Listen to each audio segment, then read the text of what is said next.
When you finally pass the universe's test, it's a momentous achievement. It's that point where you've transcended your old self, and now you're standing at the threshold of a new beginning. In my teaching, this is a pivotal moment. It's where you start creating a new reality.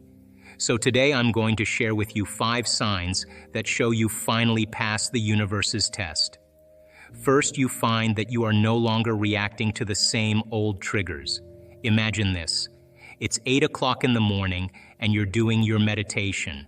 Normally, you'd be stuck in traffic, feeling that familiar surge of anger. But today, your body doesn't crave that emotion. It's off schedule, and your mind tries to pull up a past experience to make you feel that anger. But you catch it.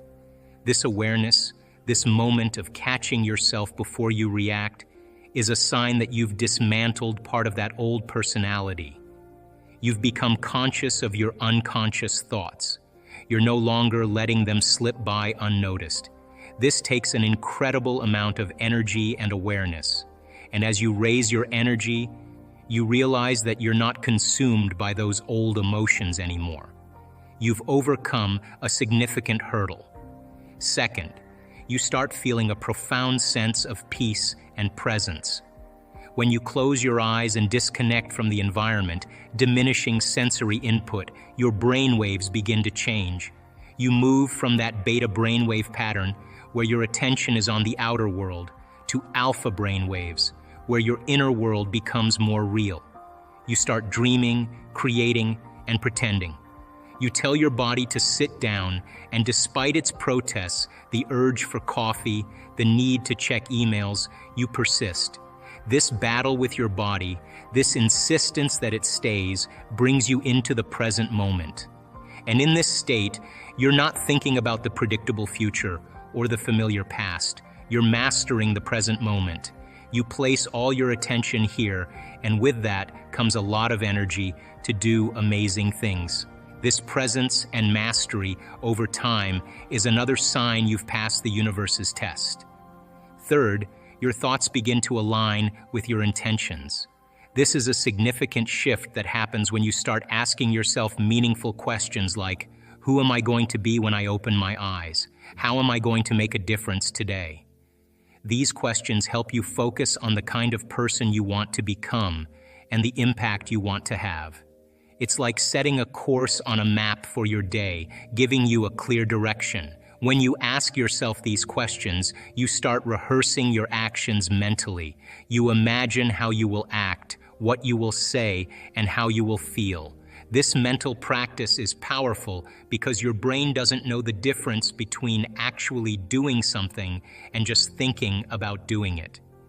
If you visualize yourself confidently speaking in a meeting, your brain experiences it as if it's really happening. This mental rehearsal installs new neurological hardware in your brain. Think of your brain as a computer. When you repeatedly think about and visualize positive actions, it's like installing new software that helps you perform better. Your brain starts building new connections and strengthening existing ones to support these new thoughts and actions.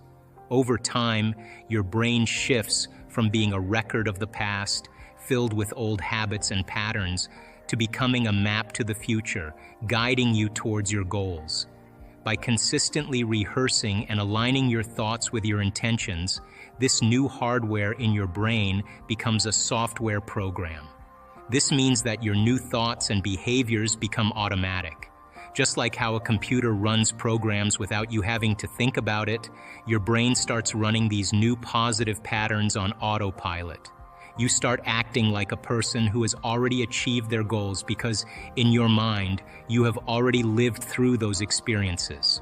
This shift in your thoughts and actions signifies a profound transformation in your brain circuitry and chemistry. It's a clear sign that you've passed the test the universe has set for you. When your brain changes, your life changes. You begin to notice that your actions are more in line with your intentions. You find yourself naturally making choices that lead you towards your goals. For example, if you intend to be more compassionate, you might start your day by imagining situations where you can show compassion. You visualize yourself being kind and understanding. As you do this, your brain starts to recognize and reinforce these behaviors. When you encounter real-life situations, you naturally act with compassion because you've already rehearsed it in your mind. This process also affects your brain's chemistry. Positive thoughts and mental rehearsals release chemicals like dopamine and serotonin, which make you feel good and motivated. These chemicals help reinforce the new neural pathways you're creating. So not only are you changing the structure of your brain, but you're also creating a positive feedback loop that keeps you on track. Another important aspect of this transformation is the reduction of stress. When your thoughts are aligned with your intentions, you feel more in control and less overwhelmed. You're not constantly reacting to situations with stress and anxiety. Instead, you're proactively creating your reality based on your goals and intentions. This proactive approach reduces the stress hormones in your body, making you feel calmer and more focused. Fourth, you find yourself living in a state of creation rather than survival. In survival mode, you're constantly stressed. Your body is out of balance, and this continuous state of imbalance over time wears you down. Imagine your body as a finely tuned instrument. When it's in tune, it creates beautiful music. But if it's out of tune, the music is jarring and unpleasant. Living in survival mode is like trying to play an instrument that's completely out of tune. The stress and imbalance break your body down, making you feel exhausted, anxious, and overwhelmed. But when you pass the universe's test, everything changes. You begin to live in a state of creation. This is a state of growth, expansion, and health. It's like tuning your instrument perfectly, allowing you to play beautiful, harmonious music. In this state, you feel emotions like love, joy, and trust.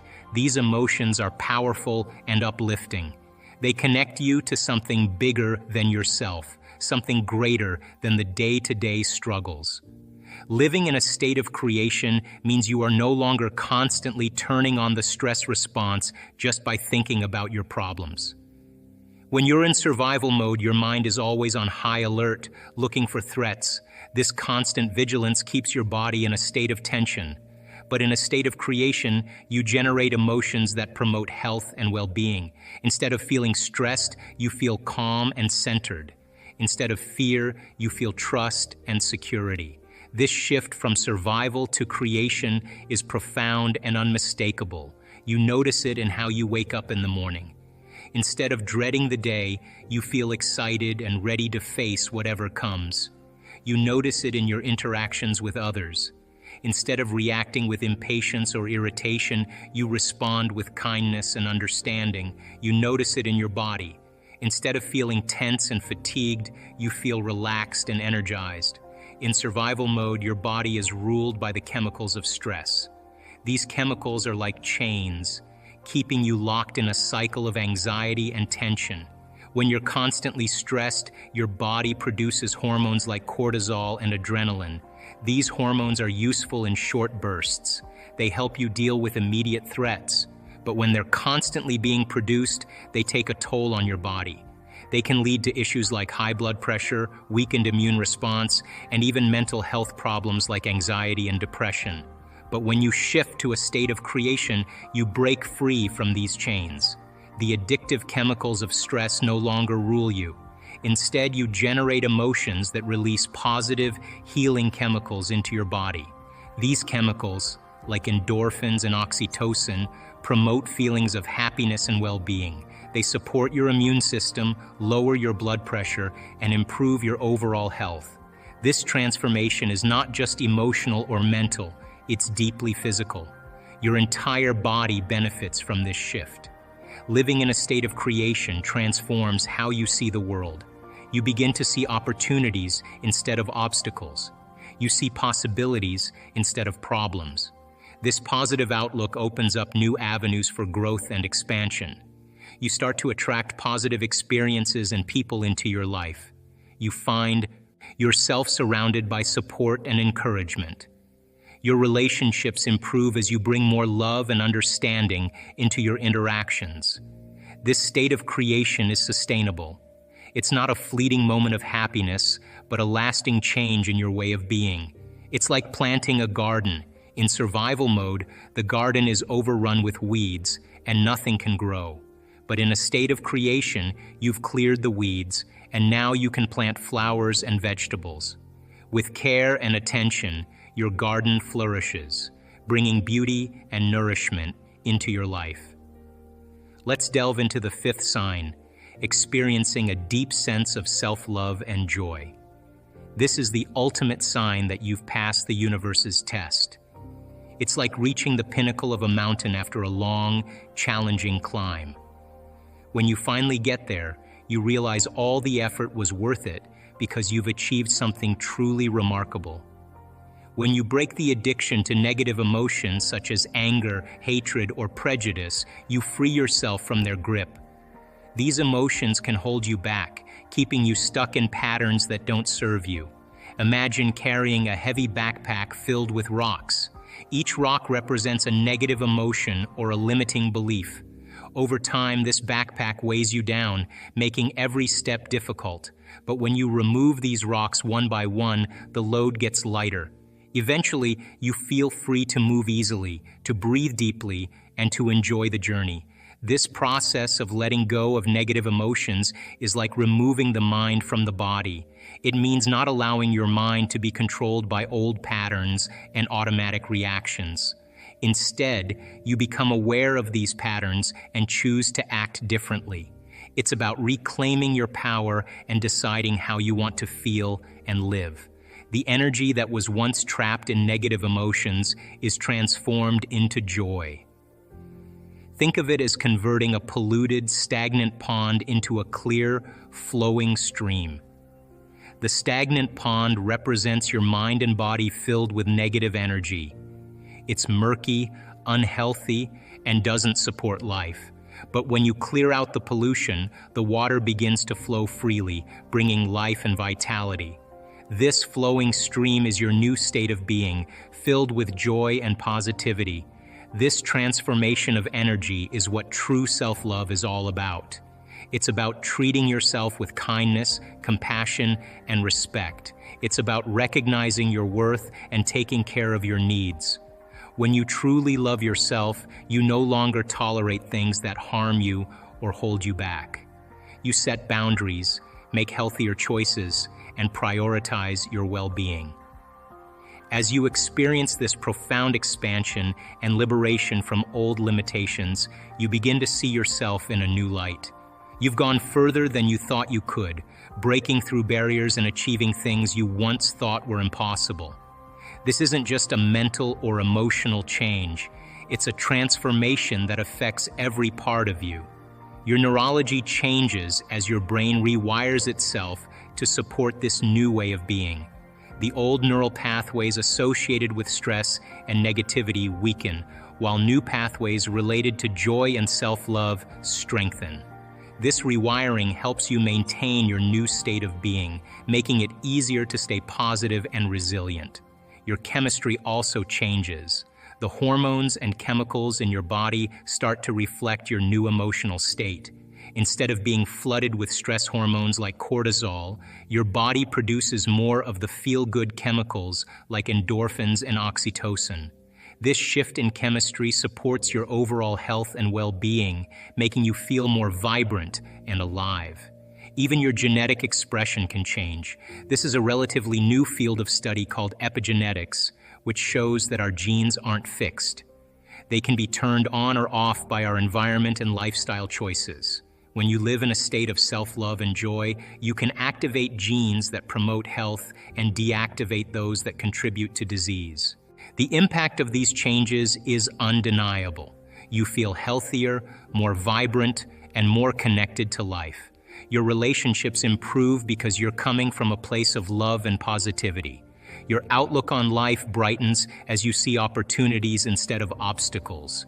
You're more resilient, able to bounce back from challenges with grace and ease. These 5 signs are markers of your progress. They show that you're no longer living in the past, but creating a new future. Each step is a testament to your journey and your commitment to transformation. The universe's test isn't something external. It's an internal process of overcoming yourself. And when you pass it, you step into a new realm of possibilities. You know, when people reach this moment, they're overcoming themselves. They're no longer the same person. They're creating from a place of freedom. My definition of creation is when you forget about yourself. That's when you're truly free. The word meditation means to become familiar with, and when people say you shouldn't focus on the negative, I say really? Because that negative is 95% of who you are. You've got to dismantle that old personality. You've got to come up against those emotional cravings of the body. And when you become aware of them, the game is on. You're working to stay conscious and not go unconscious again. This takes a great amount of energy and awareness. If you start becoming familiar with those unconscious thoughts, they won't slip by you. You'll catch yourself. The research shows that you can get better at this. You can sense the thought before it comes. Then you start firing and wiring new thoughts. You start thinking about how you're going to make a difference, how you're going to love, give, and serve. When you close your eyes and rehearse your day, your brain believes it's real. You install the neurological hardware to look like you've already done it. Your brain becomes a map to the future. When you reduce sensory input, your brain waves change. You move from beta to alpha, and your inner world becomes more real. You start dreaming and creating. You tell your body to sit and stay, and despite its protests, you win the battle. This brings you into the present moment, mastering time. You have all your energy in the present moment to do amazing things. Living in a state of creation means you're in growth and health. You feel emotions that connect you to something greater. You're no longer in survival mode, living in stress. You've broken free from those addictive stress chemicals. This shift is a major sign that you've passed the universe's test. Finally, experiencing self-love and joy means you've truly transcended. You've liberated the energy trapped in negative emotions. This transformation is a deep change in your neurology, chemistry, and genetic expression. You feel healthier and more connected. This profound shift is undeniable and marks your passage through the universe's test.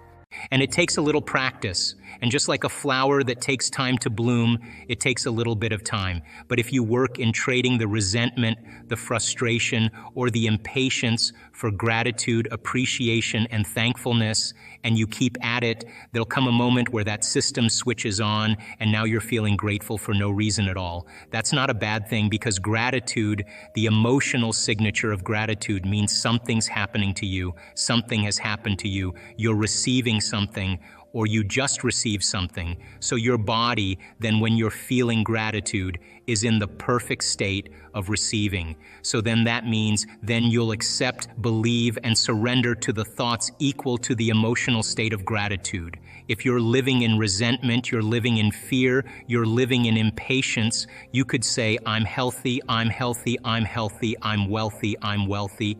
And with all you want, and that thought's going to stop right at the brainstem and never make its way to the body because your heart's not feeling it, or because what? Because you're feeling resentment. And that thought is not consistent with the emotion of resentment. Resentment has a different set of thoughts, right? In other words, once you start opening your heart, it begins to move into coherence. It begins to produce a measurable magnetic field up to 3 meters wide. Now that's frequency, that's energy, and all that energy, that frequency, carries information, carries an intent. So then, when you're feeling gratitude and your heart is open, you're broadcasting energy into the field. A frequency. You lay the intent of the thought of your health or your wealth. That frequency can carry the thought of your wealth. It can carry the thought of your health. If you're suffering, you can't eat. Suffering does not carry, that energy does not carry the thought of your wealth. It carries a different set of thoughts. So then we're teaching people how to self-regulate. Because if you're going to believe in that future that you're imagining with all of your heart, it better be open and activated, and you better know how to self-regulate. And you have to know the moment you disconnect from the energy of your future because of some circumstance in your life, and you lose that feeling. If you're practicing it on a daily basis with your eyes closed, then the next level is to be able to open your eyes and do it right in the moment, and be able to self-regulate and change the frustration from some experience in your life back to the energy of your future. Now, that requires great awareness and great effort. But if you have a community of people that are practicing this on a daily basis, and they're connected to their future, because that's where their mind is, they begin to want the future more than the emotions of the past. So we've done enough measurements now, Louis, to know that we can teach people how to do that, and we have evidence that people can sustain it for 45 minutes to an hour. It's a skill now. They know that they know how to do it. So now they have brain coherence and heart coherence. Well, once the heart begins to become orderly and coherent, it acts as an amplifier, and it drives energy to the brain. So now the brain is getting more energy once the heart is open, and then you're thinking a different set of thoughts, and those thoughts produce different chemicals for you to feel more of that. And here comes nitric oxide from oxytocin, and all of a sudden your heart literally starts to swell. It literally begins to open up, and there's more energy going there. And now you're coming from a different level of mind, right? When you have coherence in the brain and heart, you have a laser of energy, and it could read information much better.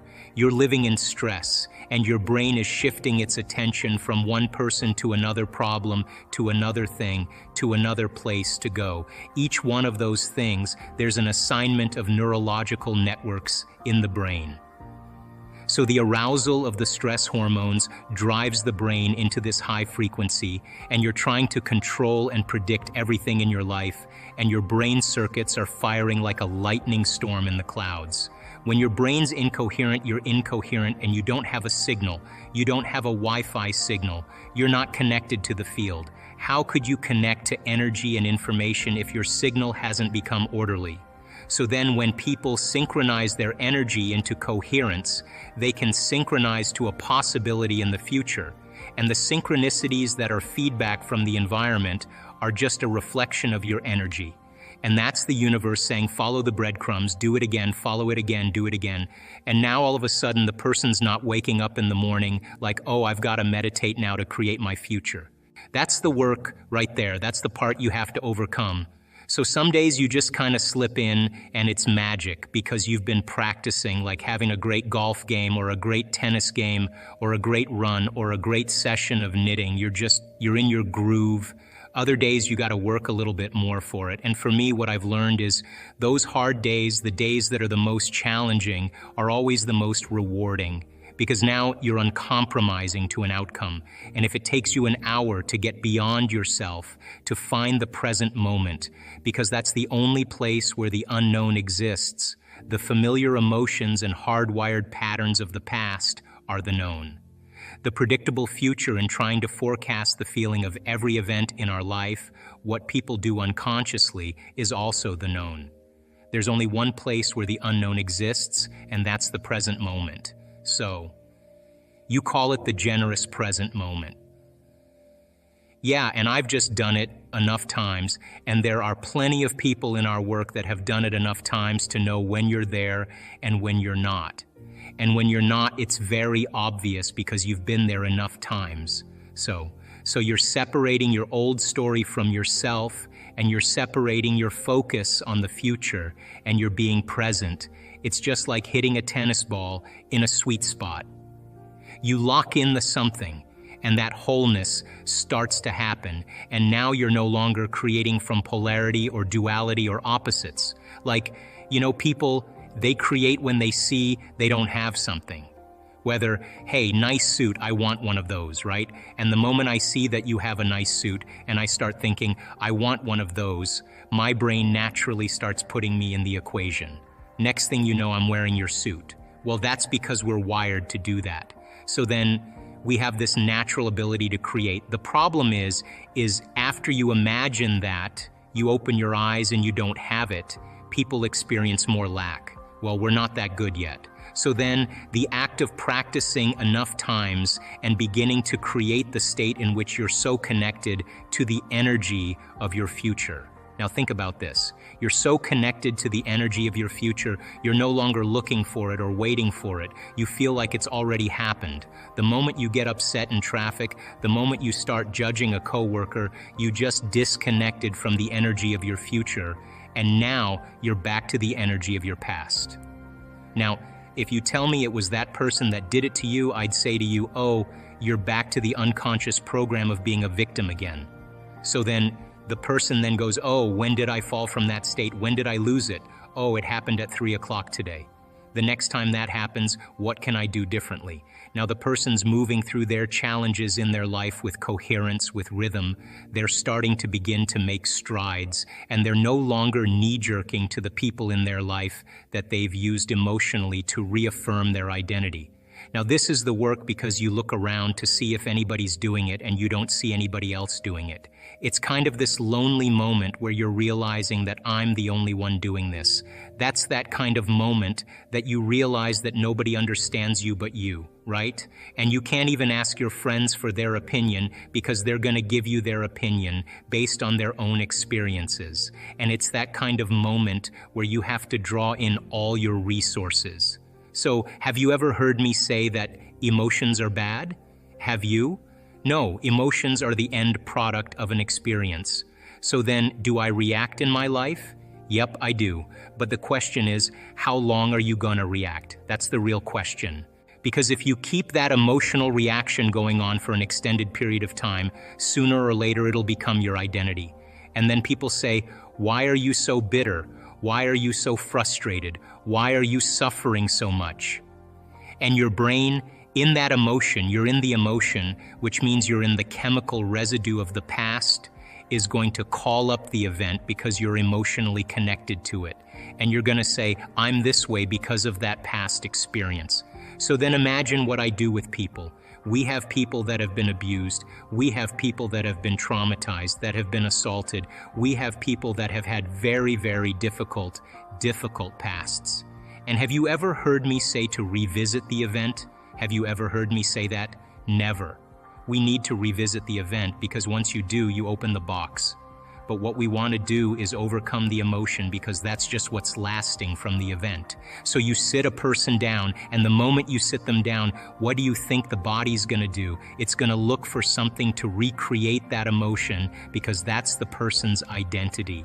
Are you with me still? So if I make the person, if I inspire the person to sit there, and they're sitting there, and all of a sudden they're noticing that they're hot, and they're irritated, and their stomach is twisting, and all of a sudden it's a group of sensations, a group of feelings that they have called all along frustration.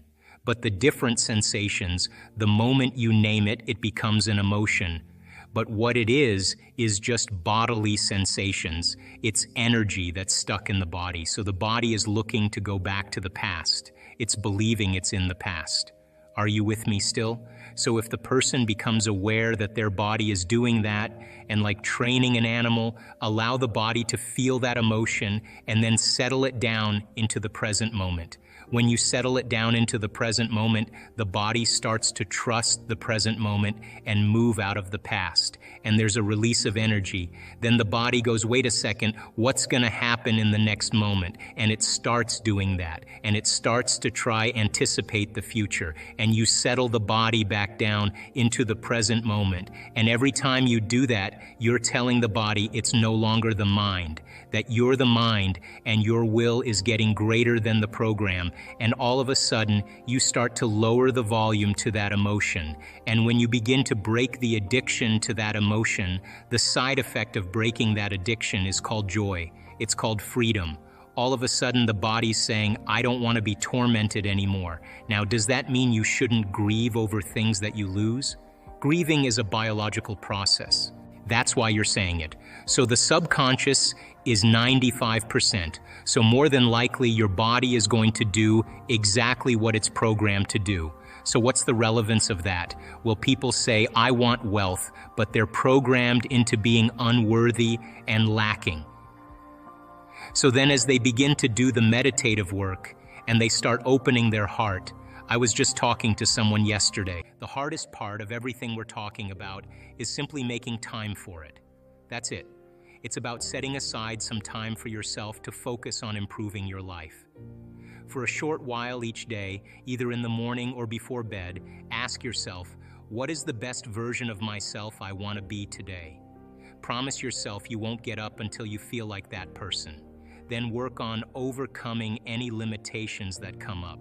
People often think self-love is about treating yourself to things like manicures or fancy cars, but that's not true self-love. True self-love is when you sit with yourself and work on changing deep-seated thoughts, beliefs, or emotional habits from your past. This kind of self-love involves pushing through pain, fear, and sadness to reach joy and freedom. These emotions are just trapped energy in your body. When you break free from these emotional chains, joy follows naturally. When you free yourself from old emotional habits, you open up new energy for creating a better life. As you start to love and respect yourself, you also begin to understand and empathize with others. Your new perspective allows you to connect with people without reacting in the same old ways. The key is making time for this process. Imagine starting each day by deciding who you want to be and don't get up until you feel like that person. As you train your mind and body to match this new state, you'll find it easier over time.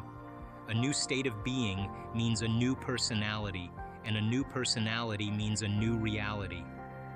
Changing how you think and feel is like rewiring your brain. Some people use substances to change their brain chemistry, but true change comes from within. You have to want to change deeply. No one can force you to change. It has to come from your own desire. Some people make dramatic changes quickly because they decide firmly to do so. This decision changes their chemistry and biology. Similarly, strong faith or intense emotional states can influence your physical reality. To make lasting change, you need firm intention and understanding of how to shift beyond just conscious thought. Your mind's old habits are strong, but with practice, it's possible to recondition your body to support new thoughts and feelings. The latest research shows that we're not stuck with our old ways forever. Our brains and bodies are adaptable. When you think about who you want to be, your brain starts working to resolve this goal by connecting different neurons and creating new understandings. This is called intention. As you learn and practice new ideas, your brain builds new connections. Mentally rehearsing new behaviors helps your brain prepare for the future. By focusing on new patterns, you start thinking and acting in line with those patterns. You don't wait for success to feel gratitude or love. Instead, you start feeling those emotions now, and your body begins to believe it is already living in that future.